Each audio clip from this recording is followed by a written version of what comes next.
The broken threads. My name is Mary C. Stam. I am 60 years old. New York City bred, brought up in a whirlwind of honking taxi drivers and unceasing skyscrapers and sidewalks that didn't sleep. Love, betrayal, and now silence have been integral to my life. I bear wounds the world cannot see, but so heavy to carry that it sinks my chest every night.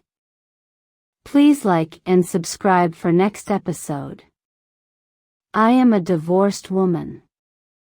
And while people often say divorce liberates you, mine was an execution, slow and merciless and public. I was married to Robert for 27 years. We had a life together, or so I thought. I cooked his dinners, parented our 2 children, cleaned the apartment and worked part-time to enable him to pursue his dream. He was ambitious, he was charming, the type of man to smile at strangers and instantly win them over. I loved him blindly. Until the day they took off the blindfold. He left me. Not only left, he replaced me with a younger woman, a woman barely older than our own daughter. He didn't even hide it, he'd parade her round us at company dinners, smile as if I were nothing more than a dusty old photograph in a drawer somewhere. The papers were a mere formality, his betrayal was already written on my heart. I thought I would crumble. But instead, I worked. Jasmine Sola. I spent myself in my job, at Jasmine Sola, and there I was, a fashion company on Fifth Avenue in New York City. I did start as an assistant, folding fabric samples, taking things out on phone and typing memos nobody read. Over time, I realized that I was indispensable. I knew the suppliers and the customers by name. I could tell you the little secrets of what made that company tick. I became all routines, subway rides, paperwork, coffee breaks, empty dinners in a quiet apartment. Loneliness was my shadow, but it was at least a reliable one. Then came betrayal, again. The company brought in a new operations head, a shiny young man named Victor, who walked around as if he owned every thread and button in the building. Within weeks, he started enacting reforms. Older workers were suddenly unfit for the modern pace, he said. He spoke of restructuring and innovation, but he means erase the people who built this place. I became his target.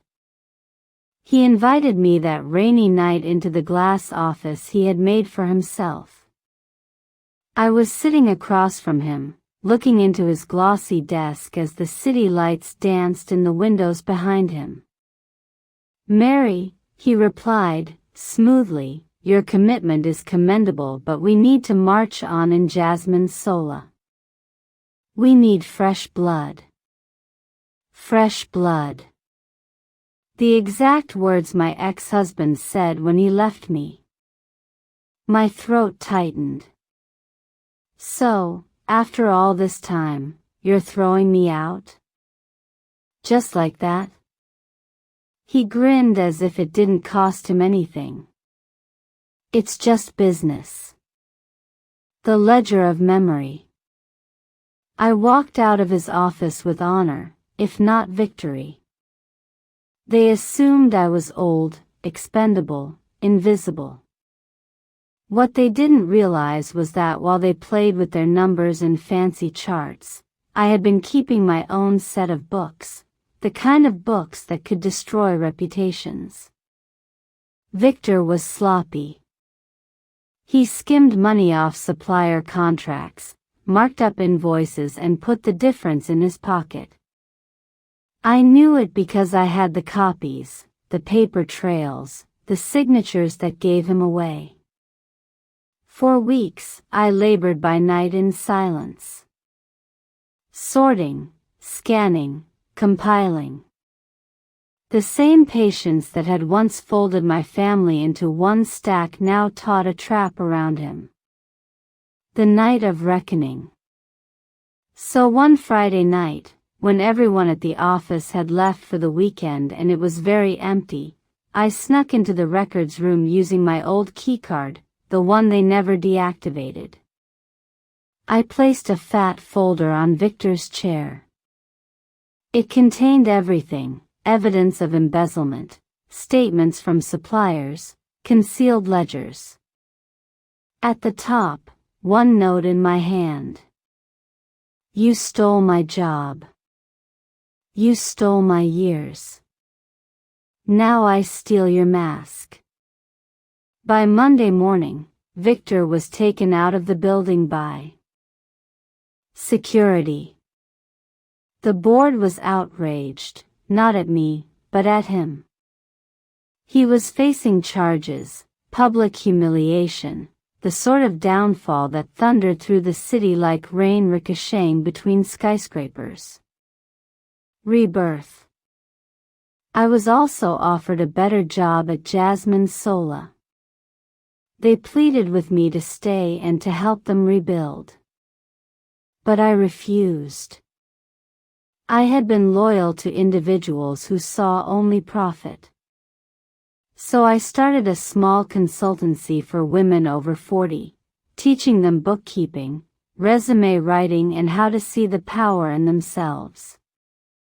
Those who companies thought were too old or past it, they came to me. Together, we built something new. And for the first time in a long while, I didn't feel like a discarded wife or an old employee. I felt like a woman reborn. Final reflection. In 60 years, I didn't ache for Robert to love me or Victor to like me or Jasmine Sola to apologize. My revenge was not merely in seeing them fall but in seeing myself rise.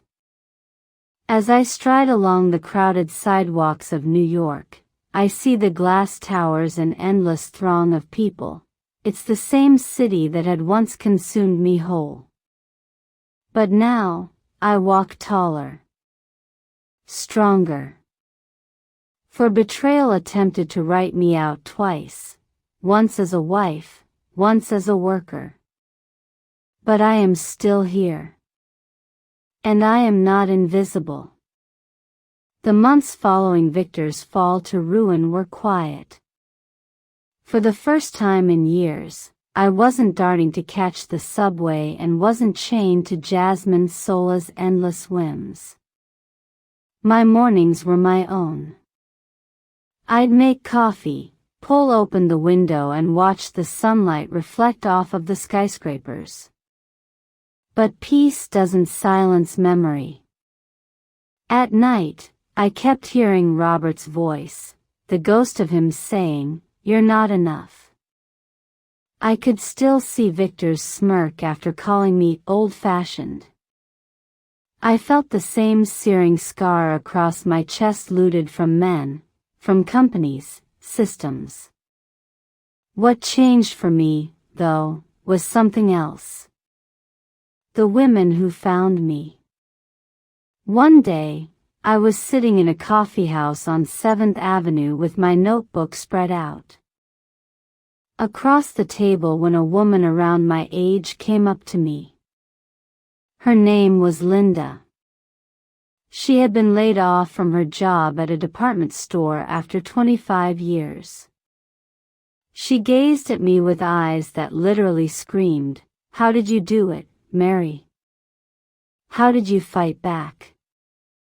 I gestured for her to sit, and over 2 small cups of bitter coffee, I gave her my story. Every detail. By the time I was done, she was in tears, not of sadness but of relief. The next week, she brought 2 more women. then 5, then 10. All divorced, thrown aside, written off as too old or not relevant anymore. I taught them bookkeeping, writing resumes, reading contracts, the things I had taken a lifetime to learn. We started out in my little apartment, then rented a dinky space above a flower shop in Queens. A hand-painted sign appeared on the door. Second Chances, Women's Financial Support and Training, established by Mary C. Stam. The past returns. I was leading a workshop months later when I heard a voice behind me. Mary? I turned. And there he was. Robert. My ex-husband. His hair was thinner, his suit creased, and the smugness that he once wore like a crown was gone. For the young lady he left me for, she'd already dumped him. He looked hollow. I got to hear about all that you've created, he said. I need help, Mary. I've lost almost everything. For a moment, the years dropped away. The anger. The humiliation. The times I cried myself to sleep over him. I had fantasized about this moment for decades, imagined the terrible things I might say. But I didn't. Instead, I smiled, calm, measured, unshaken. Robert, I don't help men. Not anymore. Especially not the ones who broke me. He tried to argue, but I walked away and went back to teaching. For the first time, he was the one left unseeable. That was my revenge. Not anger. Not spite. Just indifference. The last thread. Years passed. My group grew. Women who used to walk broken are now standing taller, sharper, stronger. Some launched companies, some discovered new careers, some just rediscovered themselves. One night after class, Sarah, the youngest of our group, gave me a hug. Mary, you saved my life, she murmured. I went home and sat by my window at night. The city beneath them was teeming, ace-warm with light and action. But I didn't feel small in that shadow anymore. I retrieved my old wedding ring, from deep in a drawer where I'd squirreled it away years ago. Its usefulness now past, I went to the balcony and with no more ceremony threw it into the night. Down into the darkness it went, lost again in the city that had long ago consumed me. And I felt free. Final reflection. I am not the abandoned wife, at 60. I am not the laid-off worker. I'm Mary C. Stam, creator, defender, conquer queen. The world has twice attempted to wipe me out. But instead I commenced my mark on it. Now, walking the streets of New York, I see women I've trained, laughing and working and living with a sense of pride. That is my legacy. That is my victory. Why? Because you can't always just crush the person who did you wrong. One of the sweetest revenges is living a life they can never get to. And on the balance sheet of my life, after all the awful things I've done to other people has been written, paid in full, it says, Mary won. If so, please hit the thumbs up, comment and subscribe with share. Thank you for watching.